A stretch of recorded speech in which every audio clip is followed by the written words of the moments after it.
Welcome to the Learning Reinvented Podcast, brought to you by myself, James Politillo. And Katie Godden from The Learning Effect. There are lots of learning podcasts out there, so we wanted to do something slightly different. This week, we're talking about something that's perhaps quite controversial. When's the right time to call it quits on a learning project? So, James, where do you want to begin with this one? When do you think the right time is? I think it is quite a controversial topic because it's not something that people normally talk about for a start. So I think there's, probably the right time to walk away from a learning project is before you even start. But, often we're past that stage before we notice that something isn't going wrong. And I think it's that issue that then cascades because it becomes like you're stuck on a roller coaster. And when is the right time to step off?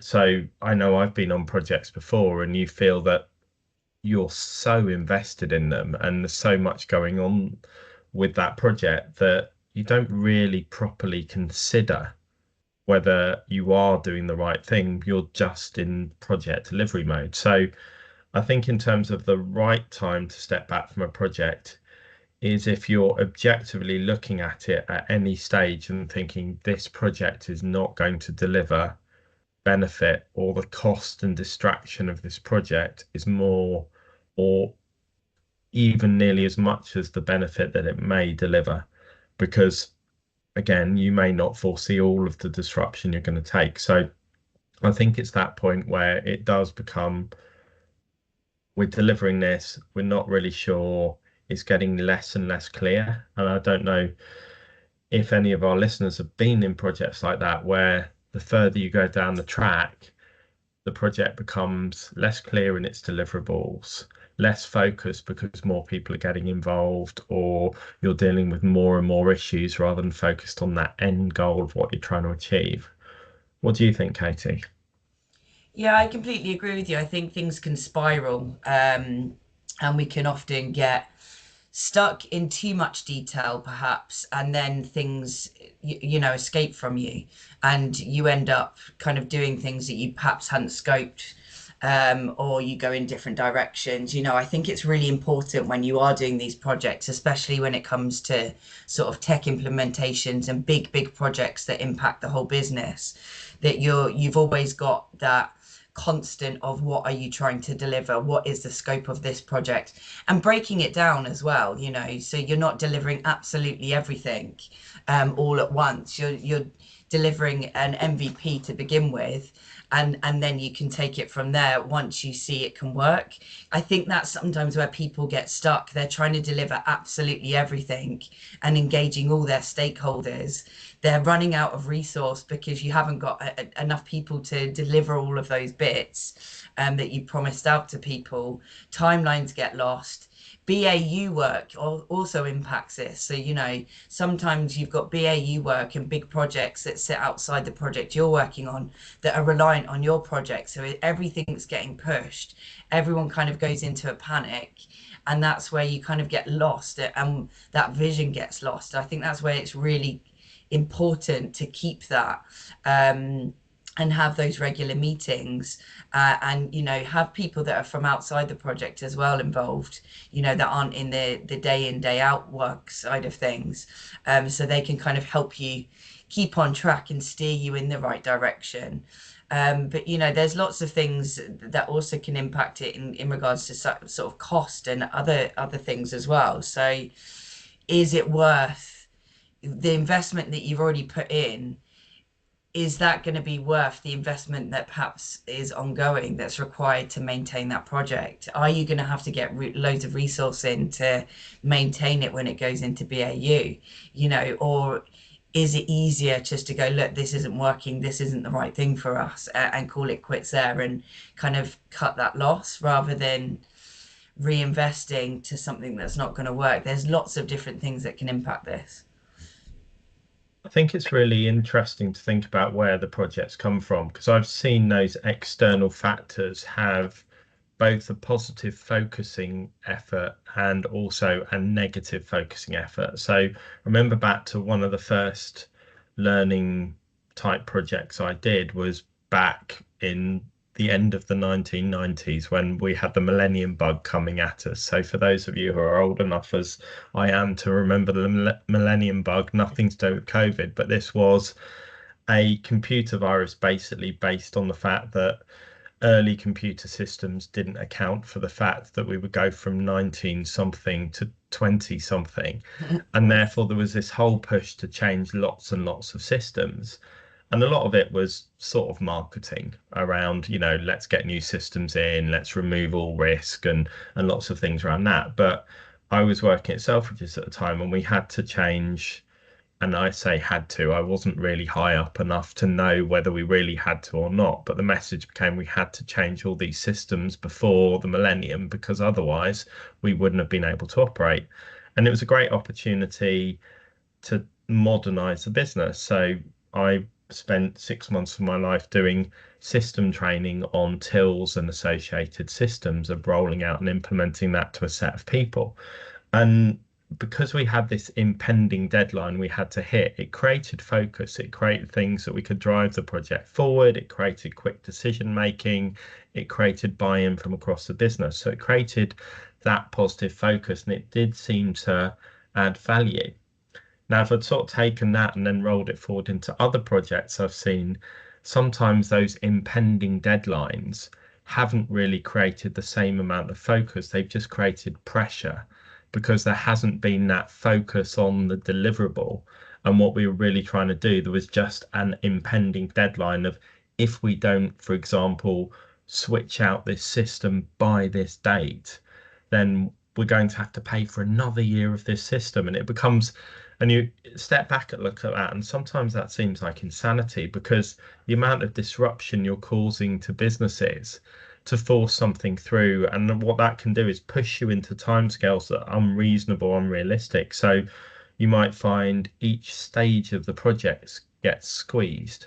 And for example, your market scanning to look at what the options are out there, you don't have time for that. So you just go, 10 minutes, who knows what, and suddenly that's your shortlist. And then you're into selection mode. Maybe you aren't drawing up the true list of criteria and bringing all your stakeholders in. And then all the way along, that creates problems because you're then heading towards this date.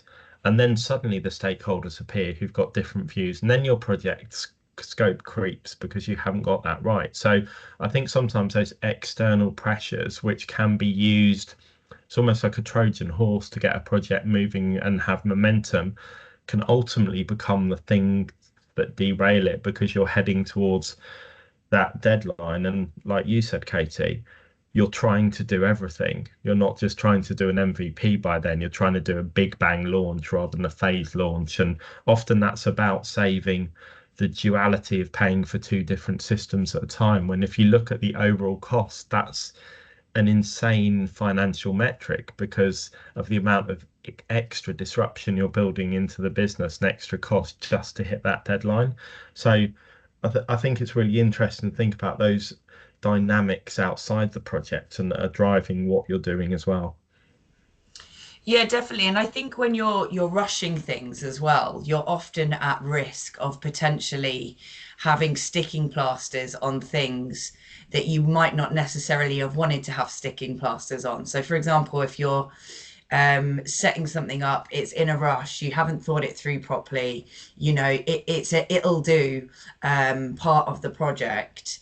And you think that that's fine for the first few months, it will last.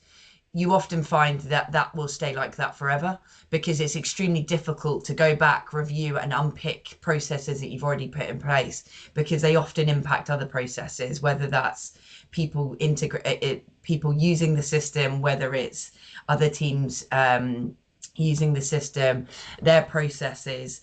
That's really, really difficult to go back, review, unpick, and then change. And you're really at risk of that happening where you've got that in place. I absolutely agree. I think that sticking plaster point is really important because with all best intentions, I hear it regularly on projects.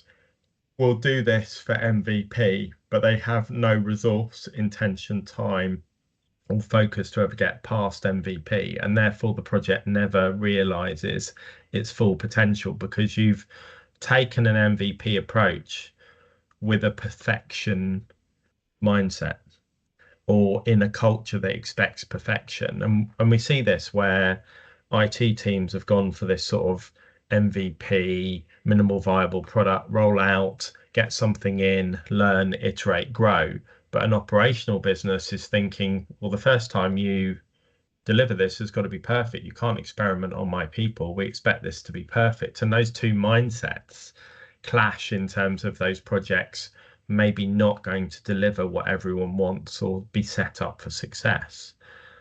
I think also the whole psychology of people and business and the politics and all of that positioning of people really plays into this as well, because often projects gain a momentum because of the stakes for the individuals involved. So nothing about the business itself or the people, but it's who put their neck on the line to suggest this project, who's trying to get kudos and move up, or who's trying to position themselves, or any of those things in place that say, well, I've had to go and fight and create a business case. And even if you think about the language that people use around these things, they're forcing something into a business, and therefore it's frictional to start with.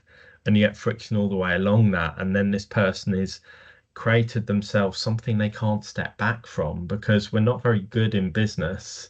And I think that comes back to the whole reason for us wanting to talk about this. We're not very good in business about stepping back and knowing when to cut our losses or to change course or to scale back a project. We are all like that gambler who's gone in and gone, I've put in 50 quid now, I may as well put in another 50 quid. And suddenly, we're throwing more and more and more into that money pit or black hole. So I've definitely seen that personal profile and reputation and ego drive a lot of projects far further than they should have gone. Oh, 100%. And I think one of the outcomes for people doing that as well is that you're just duplicating what you've already done or what you've already got in place. So you haven't got that time, you haven't necessarily got that resource. You've got an impending deadline, and everyone's rushing and everyone's panicking, and no one has time to step back and really understand why you're doing this in the first place. And that could be for a number of reasons. You could not have a clear vision. Do you need to change? Would be my first question. Do you need to change something? How important is it? What the impact is? All of those things. But then what the vision is as well. And I don't think people necessarily have that really clear. And that's down to a number of different reasons. It could be down to knowledge on a particular product. People don't understand huge markets because they don't need to, and that's totally fine. It's the way that people are used to working, and they aren't able to necessarily see outside the box or see how you could do that differently.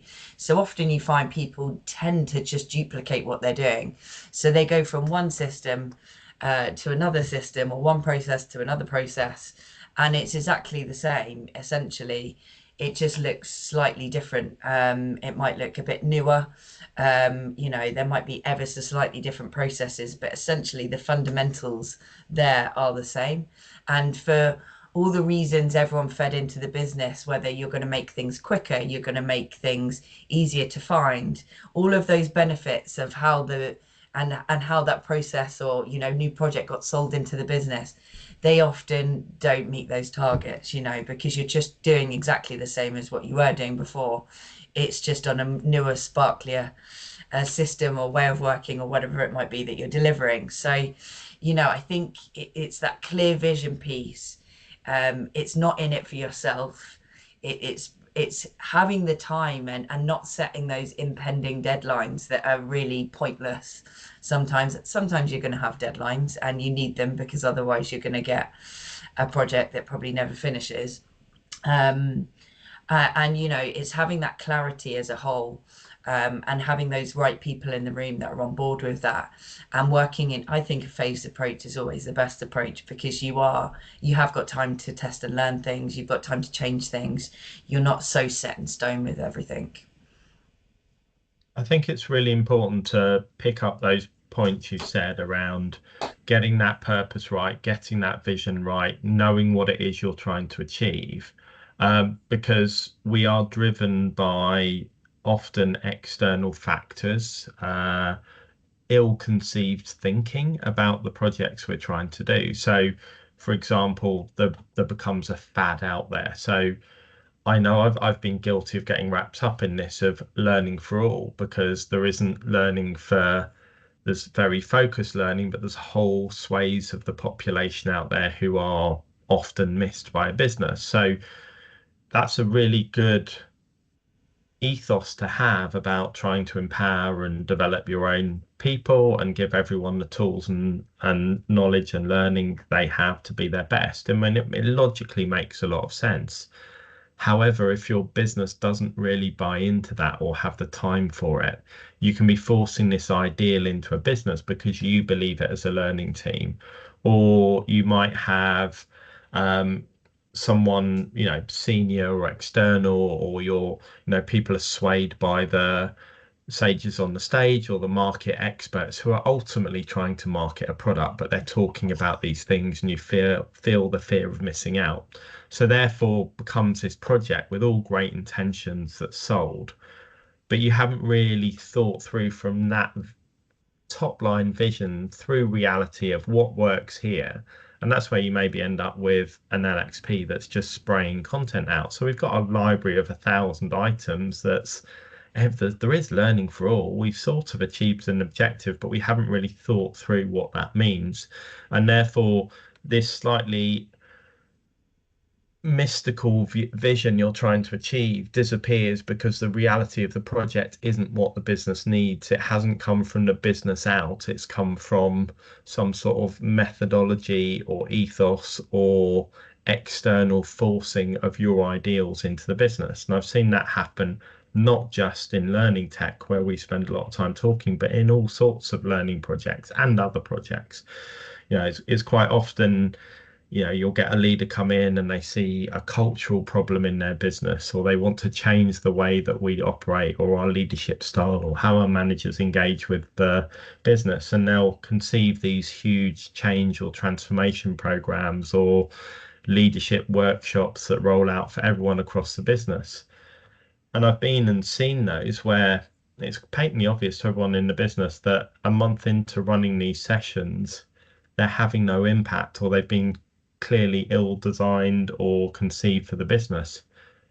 Yet a year later, we're still rolling it out because we've started and we just don't have the ability or the bravado or even the tools or honesty in a business to step back from something without it becoming a firing opportunity. So it's better to carry on and waste everyone in the business's time with this program rather than step back and go, we got it wrong. We're going to tweak this. We're going to step back and do something different.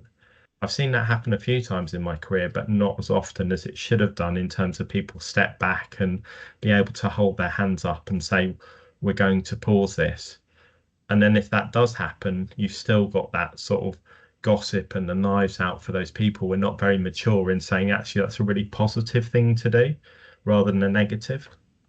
Yeah, I think it's, we don't question enough sometimes, and I don't know if that's a cultural piece, whether we're allowed to question.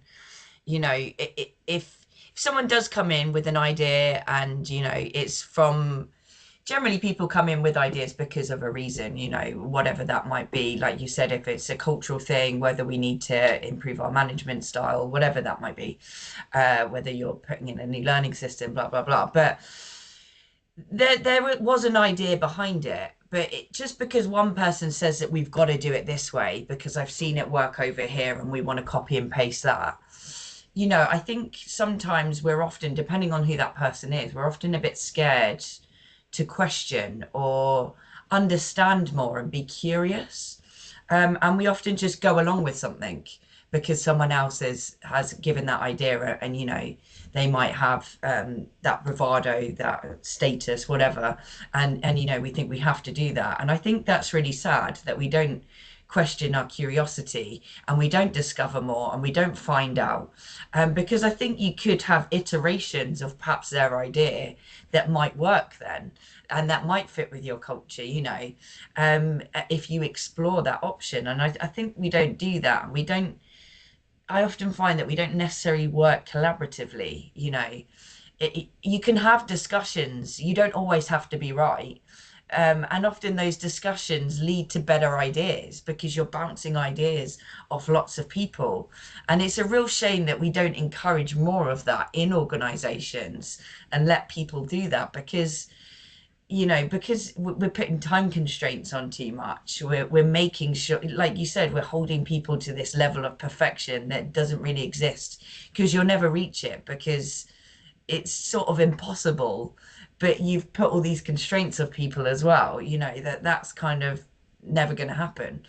Um, and also, you're not flexible in your approach, and I think those sort of cultures, which are often big businesses, don't allow for those curious questions, that collaboration, that test and learn, and all of those things that are really good, that I think help with projects that you're doing, because you can see quickly what works, what doesn't work, and which direction to go when you do get stuck. Absolutely. And I think it sort of snowballs from that idea that maybe isn't thought through as much as it should, and the idea that's masked as a solution rather than either the objective we need to achieve or the challenge we need to overcome, because then it becomes quite one dimensional and our thinking becomes convergent and it becomes groupthink. So you think about someone who comes in, puts something up there, not really challenged, not really discussed properly. It goes through, there's a set of presentations to a board to persuade them, not really have a debate, or again to stakeholder groups. That then gets wrapped up into an RFP. That RFP is not open and collaborative. It's quite focused on something. So therefore, that then goes out into the market, and the providers know the psychology of businesses and they want to run business. So then become yes people as well. So they're just going to go along and generally tick the boxes and show how they can do this, not necessarily saying, should we be getting on this train that's heading over a cliff or heading into the middle of nowhere? And then from there, everyone's got a stake in the game. If we've now spent time going through this process, and we've now spent money, and we've contracted this, and we've created project time, so we can't possibly get off this train. And it snowballs and snowballs and snowballs. So it is really, really hard to be the people to step back and to say, call those things out without you being seen as negative, disruptive, not fitting in, or people having the bravery. Because people, standing out from the crowd and saying no, and certainly calling out ideas of senior people, even in a positive way, is a really hard thing to do emotionally, intellectually, and for all sorts of different reasons. So I think building that into your ways of working is the only really way I can see it happening. So having those people who are going to play devil's advocate along the way. So, we do that to our clients. People find it quite challenging because they don't get asked the questions like we do. They don't get told, well, is this really going to work? Are you sure? Could you spend your money better? People don't ask those really challenging questions because of the psychology of groups and psychology of business. So unless you build that in some way into your projects to hold you to account, so you can step back and say, right, we're a month into this. Is this going where we need to? Could we be spending our money, time, and effort better? Again, I've stood in senior team meetings before and said, we've just spent 15 minutes discussing something. This is how much it's cost us, and this is the value we're trying to achieve. So again, whatever you've got as a tool to challenge back, using those metrics, using those things to be able to reflect back to business, I think is really important. But it is hard. I don't know what your tips would be for anyone who wants to challenge or is on that train heading either nowhere or off a cliff, and how they can step back and have that positive impact. Yeah, I think, like you, I think it's really difficult. I think you touched on the metrics. I think data's always really important in most things that you're doing in work, because you need to have the proof as such to see what the impact is. You know, are you making an impact? You don't know that until you've seen the impact. You don't know that until you've seen the data. You know, so what was your outcome? Is it measurable? Hopefully it is, because you want to perhaps improve compliance by whatever 90%, or you want to get it to 90%. It's at 70% at the moment. So can you measure that? You know, are you improving? Are you making that improvement? I think that's the number one, is being able to do that, but also being positive with how you phrase things if you are challenging things back as well. Like, sometimes I can come across quite negative when I'm working with people because of that challenging, curious side of me. But it isn't meant to be negative, because I'm out there wanting the project to work as well. It is that devil's advocate bit of, you know, will it work, or what happens? And I think when you think about the whole picture and holistically as well, that's when you can start to see the impact. You know, I think we often work in silos, and we can see, yeah, it works great when you're doing it one way and in one little part of it, but that part then impacts this part which doesn't work so well. And you know, we need you to work in a different way in order for us to work in a better way and make it work for us. Yeah, so we've really got to think holistically when we come to these projects as well. So it's sort of data, thinking holistically, having someone holding you to account as well, whether that's a project manager type, or, you know, someone that I don't think is doing the day in day out work, because you can often get lost in it and then it snowballs. You need someone coming in and holding you to account. So if you're working in a sprint, for example, are you meeting your goals each week? They don't know the detail, but they can hold you to account. So yeah, I think they're good things to help understand whether it's worth it or not, or whether it is to call it quits. But it's a really hard thing to do, and you don't see it very often happen. It'd be interesting to find out if anyone has called it quits, and what the reason was behind that. Absolutely. I'd love to hear from our listeners on two things. Have you been part of one of those projects that headed nowhere or headed off a cliff? And when did you realize? And were you able to stop it or not? Or have you managed to, stop projects even before they've started? Because that's even more valuable. Yeah. Stopping a notion, we might be okay at doing that, and that might be something we do well as a business, but once something's up and running, we might not be able to stop it. So there's lots of different aspects of this, and hopefully some of the things we've talked about today are food for thought for our listeners, but we would love to hear your views and impact. Yeah, awesome. Thank you very much, James. Thank you for listening to this episode of the Learning Reinvented podcast. We hope you enjoyed it. If you've not already done so, please follow our podcast. And if the learning effect can help you and your organisation, please do get in touch. You can find both James and Katie on LinkedIn, and our contact details are in the show notes below.